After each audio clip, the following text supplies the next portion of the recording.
संयुक्त आयोजन है एमएसएमई विकास कार्यालय रांची और सीसीएल रांची द्वारा।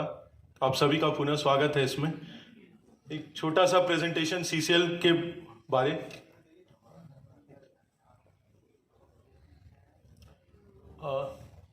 हम डायरेक्ट आते हैं कि सीसीएल का जो फाइनेंशियल ईयर 21-22 में प्रोडक्शन रहा है वो लगभग 69 मिलियन टन था। और जैसा आप देख सकते हैं कि आगे का प्लान जो है इस साल लगभग 76 मिलियन टन का, और आगे चल के 2024-25 तक जो सीआईएल का टोटल 1 बिलियन टन का एम्बिशन है उसमें सीसीएल का योगदान लगभग 135 मिलियन टन का रहने का प्लान है। तो इससे आप समझ सकते हैं कि सीसीएल लगभग पिछले साल के मुकाबले ऑलमोस्ट डबल करने वाला है अपना प्रोडक्शन प्लान। तो इसलिए इससे आप अनुमान लगा सकते हैं कि सीसीएल जो भी खरीदारी भी करेगा उसमें भी बढ़ोतरी होगी।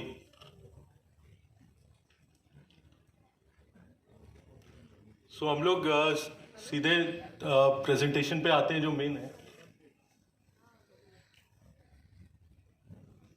सो बेसिकली एमएसएमईज जो यूनिट्स हैं इनको हमारे माननीय प्रधानमंत्री जी का आत्मनिर्भर भारत का जो योजना है उसी पे फोकस करते हुए हम लोग एमएसएमईज को प्रेफरेंस देते हैं।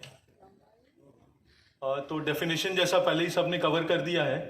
तो हम लोग आते हैं अभी जो पब्लिक प्रोक्योरमेंट पॉलिसी है इसके भी सबने ब्रीफ कर दिया है।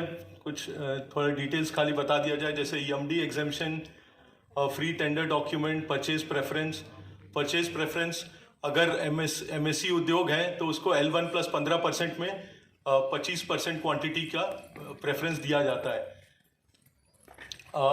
बाकी जैसा सबने कर ही दिया है, बता ही दिया ये चीज़ की सब टारगेट है 4% का जिसका for procurement from SC/STs and 3% for women entrepreneurs out of the 25%।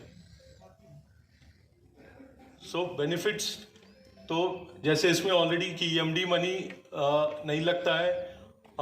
हम लोगों ने पूरा ई प्रोक्योरमेंट प्रोसीजर्स अडॉप्ट कर लिया है और बेसिकली 358 आइटम्स का रिजर्व लिस्ट है जो हम आगे देखेंगे कि इसे गवर्नमेंट ने रिव्यू में डाला है। 469 आइटम्स ये अपडेट हो रहा है। सो जैसा मैंने बोला कि पहले 358 आइटम्स जो रिजर्व लिस्ट में था, अभी इसको बढ़ा के इसका एक अभी ये ड्राफ्ट प्रपोजल इसका बन गया है कि रिवाइज लिस्ट ऑफ 469 आइटम्स।